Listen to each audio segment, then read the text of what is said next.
In a lull, they move on towards another objective. Unlike the Viet Cong, which was created to fight a guerrilla war in South Vietnam, the Afghan resistance had grown spontaneously, but it lacked the unifying equivalent of a Vo Nguyen Gia with practical battle experience.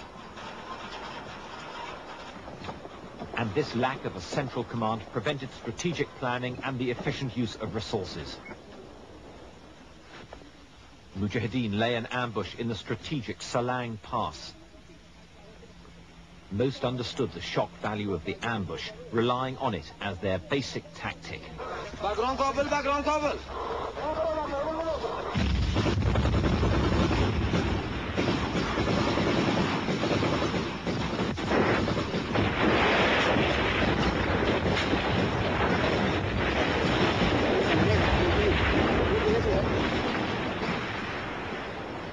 They were reasonably good at this form of action, usually targeting oil convoys as they hurried south to Kabul.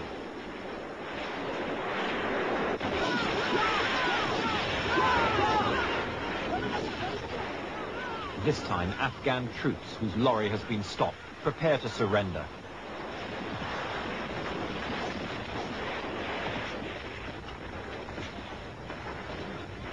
The Mujahideen order them to throw down their weapons. A shaven head indicates a young conscript. If he doesn't join the rebels, he'll be escorted to a Pakistani refugee camp. In their war of the roads, the Mujahideen destroyed thousands of trucks along this vital supply route, causing severe fuel shortages in the capital.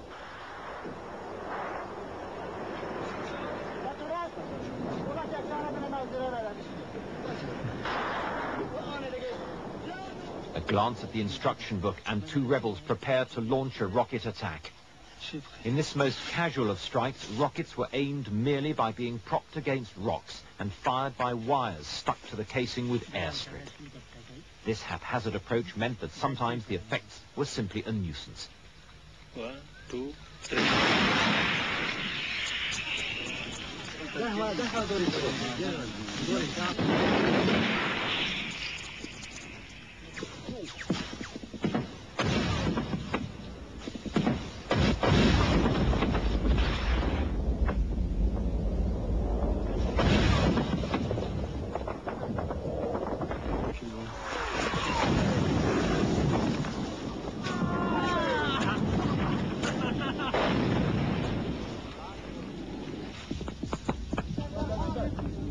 Sometimes they hit civilian areas.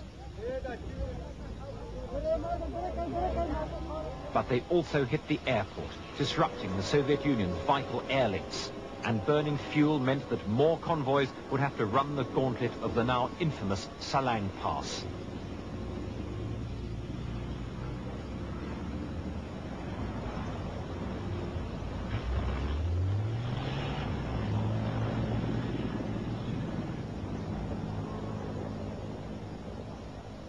But the most spectacular result of one of these hit-and-run raids was the strike on a SAM missile dump at Karga, just outside Kabul.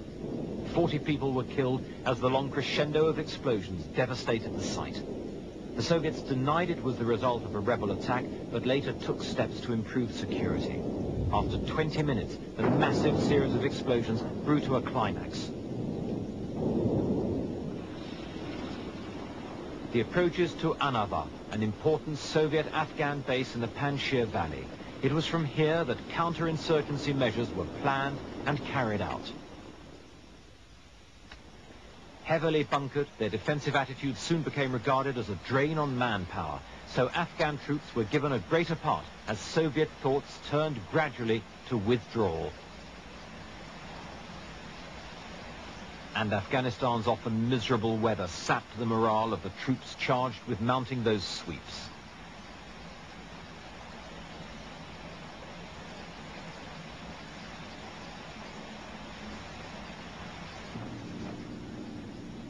At first, Soviet patrols moved without much skill or imagination.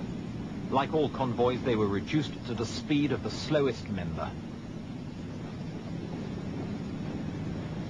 Rare pictures of the Soviet column reconnoitering the Panjshir graphically show the difficulties presented by the terrain and the easy targets these slow-moving convoys made for an ambush.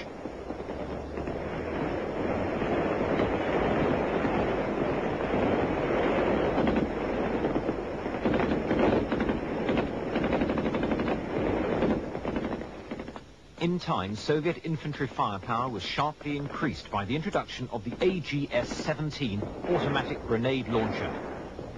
And though this ensured that as many as 10 rebels died for every soldier, their own toll was already sapping the Kremlin's resolve at home. But it was here that the Soviets met the rebel leader who most readily grasped the more advanced theories of guerrilla war, Ahmad Shah Massoud. Moving quickly from simple hit-and-run tactics, he organized mobile forces to counterattack Soviet assault forces and draw units into side valleys, diluting their effort.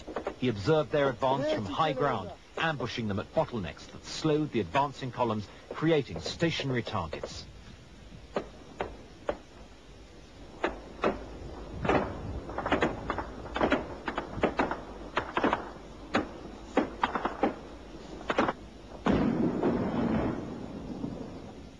Ahmad Shah Massoud had quickly proved to be a popular and charismatic leader. Although he learned guerrilla war from books, he became an effective, shrewd strategist who was undefeated by the Soviets in 9 campaigns. He graduated from hit-and-run attacks to the capture of strategic government outposts outside his own area, starting with his assault on Peshgur in 1985. Such forts were defended by several hundred troops armed with howitzers and dug-in tanks and protected by minefields, sandbagged emplacements and barbed wire networks. Showing a mature grasp of tactics, his men outflanked the defenses before breaching them. Massoud's success stemmed from being one of only 2 rebel leaders who organized full-time, fully paid, properly trained guerrilla forces. Called motoraks, they were the resistance's first truly mobile units, allowing Massoud to concentrate forces against the most important garrisons and take them.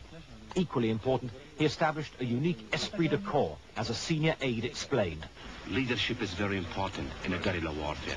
He has become and proved to be a charismatic guerrilla leader of Afghans inside Afghanistan. He also shrewdly assessed Soviet strengths as well as their weaknesses. When they invaded Afghanistan, they came with very heavy weapons, which were wrong for this mountainous terrain.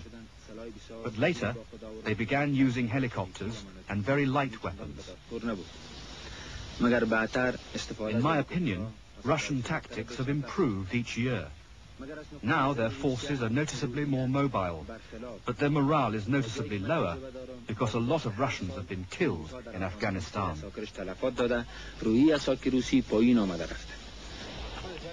The attack on Peshgur in his native Panjshir Valley established Massoud's new ability to take strongly held fortified positions. Held by 500 men, it was thought proof against guerrilla attack, but Massoud had other ideas.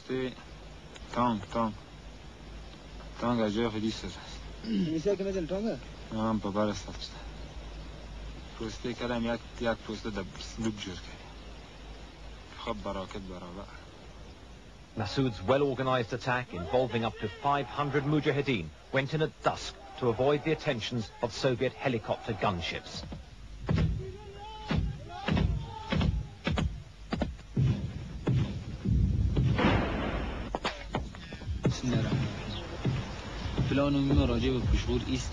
Our main plan for Peshgur is firstly to cut off the aerial and ground supply routes and then capture the 10 outposts surrounding the main base. Finally, we will pour heavy weapons fire onto the main base until it's been captured or destroyed.